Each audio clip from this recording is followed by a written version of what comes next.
Ayub pasal 28 ayat 1 sampai pasal 30 ayat 8. Memang ada tempat orang menambang perak dan tempat orang melimbang emas. Besi digali dari dalam tanah dan dari batu dilelekan tembaga. Orang menyudahi kegelapan dan batu diselidikinya sampai sedalam-dalamnya. Di dalam kekelaman dan kelam pekat, orang menggali tambang jauh dari tempat kediaman manusia. Mereka dilupakan oleh orang-orang yang berjalan di atas, mereka melayang-layang jauh dari manusia. Tanah yang menghasilkan panggan, di bawahnya dibongkar bangkir seperti oleh api. Batunya adalah tempat menemukan lazurit yang mengandung emas urai. Jalan ke sana tidak dikenal seekor burung buas pun, dan mata elang tidak melihatnya. Binatang yang ganas tidak menginjakkan kakinya di sana, dan singa tidak melangkah melaluinya. Manusia melekat tangannya pada batu yang keras. Ia membongkar bangkit gunung-gunung sampai pada akar-akarnya. Di dalam gunung batu, ia menggali terowongan, dan matanya melihat segala sesuatu yang berharga.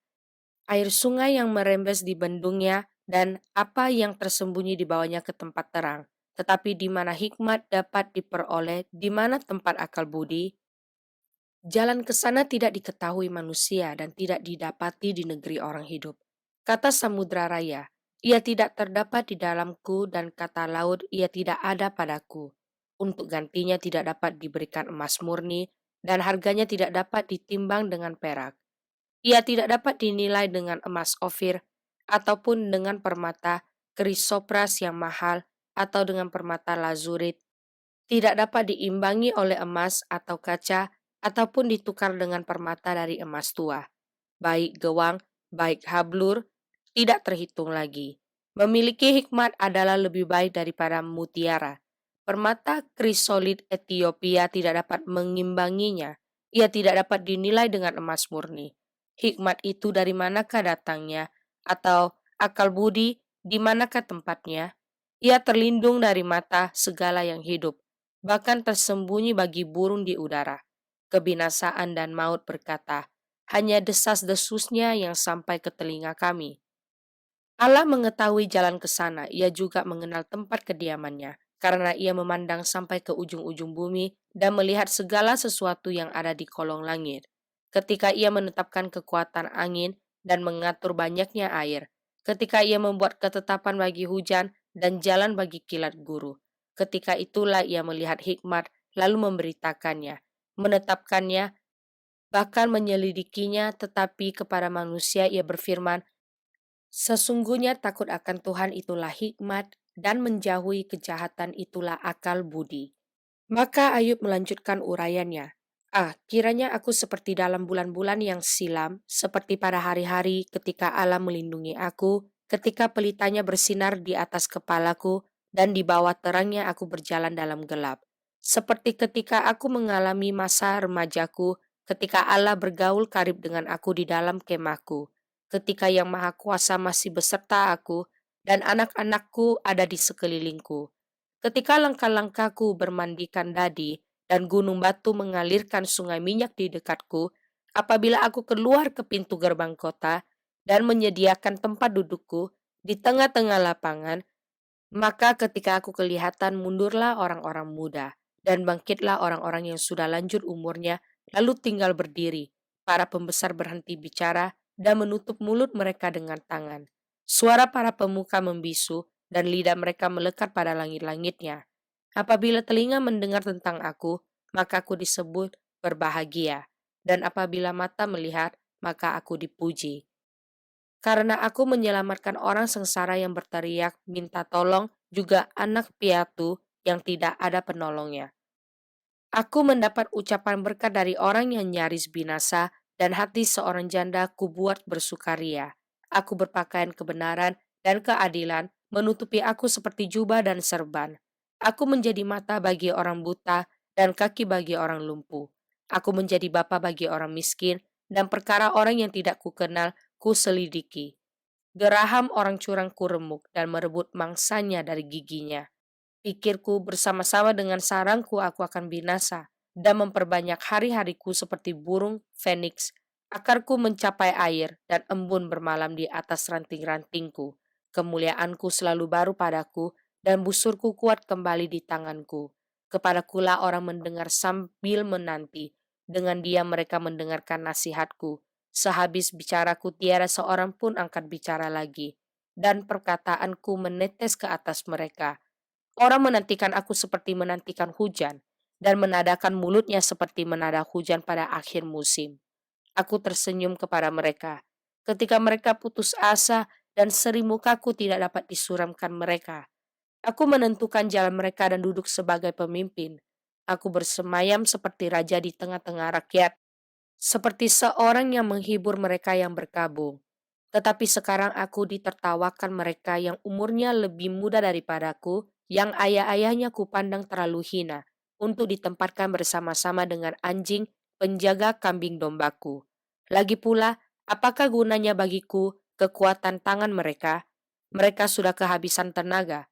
Mereka merana karena kekurangan dan kelaparan mengerumit tanah yang kering, belukar di gurun dan padang belantara. Mereka memetik gelang laut dari antara semak-semak, dan akar pohon arar menjadi makanan mereka. Mereka diusir dari pergaulan hidup, dan orang berteriak-teriak terhadap mereka seperti terhadap pencuri. Di lembah-lembah yang mengerikan mereka harus diam, di dalam celah-celah tanah dan sela-sela gunung. Di antara semak-semak mereka meraung-raung. Mereka berkelompok di bawah jeruju. Mereka itulah orang-orang bebal yang tak dikenal, yang didepak dari negeri. Mazmur pasal 105 ayat 37 sampai ayat 45. Dituntunnya mereka keluar membawa perak dan emas, dan di antara suku-suku mereka tidak ada yang tergelincir. Orang Mesir bersuka cita ketika mereka keluar, sebab orang-orang Mesir itu ditimpa ketakutan terhadap mereka. Dibentangkannya awan menjadi tudung dan api untuk menerangi malam.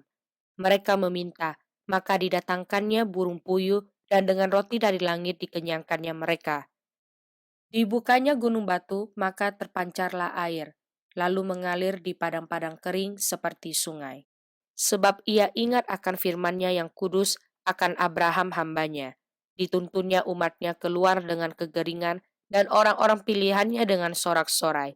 Diberikannya kepada mereka negeri-negeri bangsa-bangsa, sehingga mereka memiliki hasil jeripaya suku-suku bangsa, agar supaya mereka tetap mengikuti ketetapannya dan memegang segala pengajarannya.